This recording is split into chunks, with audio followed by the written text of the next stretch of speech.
Okay mga kaistorya, natakaroon balik sa balay ni Bibi Lorin o atong paliton ang tambal o ang gatas ngayong ikinahanglan.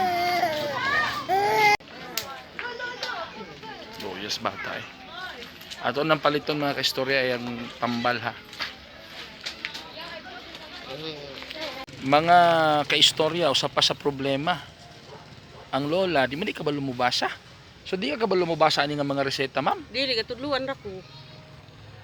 Tudloan lang kasi may matudlo sa imo. Doktor og kanang butika. Oh, daghang kay mga reseta oh. Dili pagid nato di pagid siya kabalo mo basa unsaon.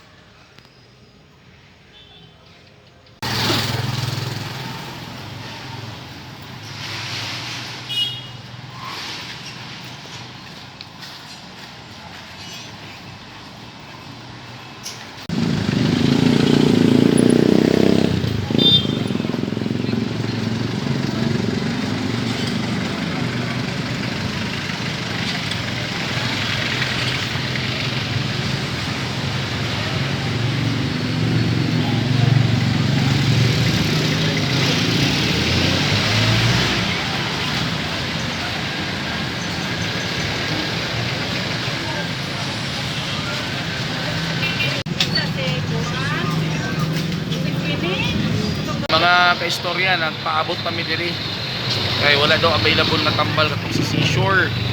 So gitawagan pa mo bang branch. Medyo lisod yun kayo ang kahimtang niya mga kaistorya kay di ba din sila kabalo mambasa di ay kabalo mo basa ang lola. Pensa man ninyo pagtuman sa reseta kung di ka kabalo mo basa. Hindi man ang gigako sir. Sabi mo tudlo sa imo. Doktor og kaning pharmacy. Mga kaistorya, napalit na nato ang tambal ni Bibi Loren. Kani para sa iyang Seashore. Ang pangalan is Levetiracetam. Kabalo ka pa ilan man eh? Oh. Kapila? 1 ml kada uminom, tulog ka katulog it adlaw. Ayun, very good. Ano siya tambal para sa iyang Seashore?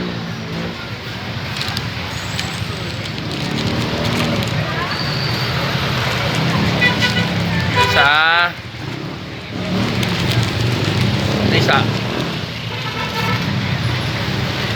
Sabon. nanay sabon para sa iyang skin.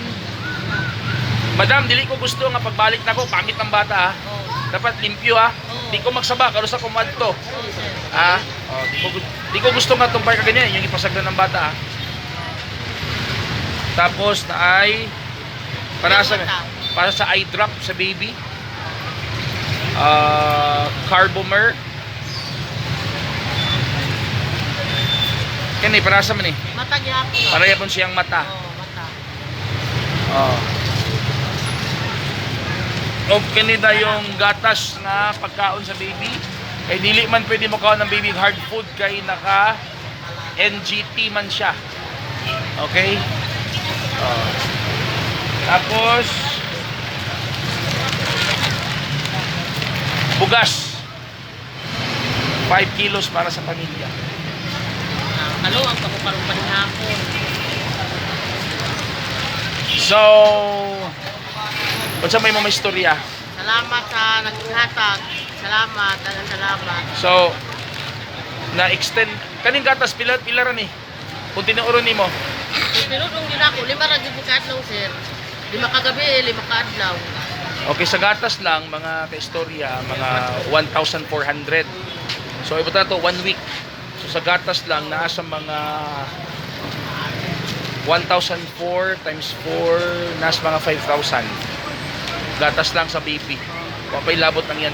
Manawagan ta sa mga kaistorya atong tabangan nga mabuhi ang bata. No? Imagine nimo 20 sila ka buok yung tirahan ang bata, isa ra isa nabuhi. So the baby has the will to survive. So atong tabangan mga kaistorya. So akong gibanabana more or less mo gastugid ang family og nasa mga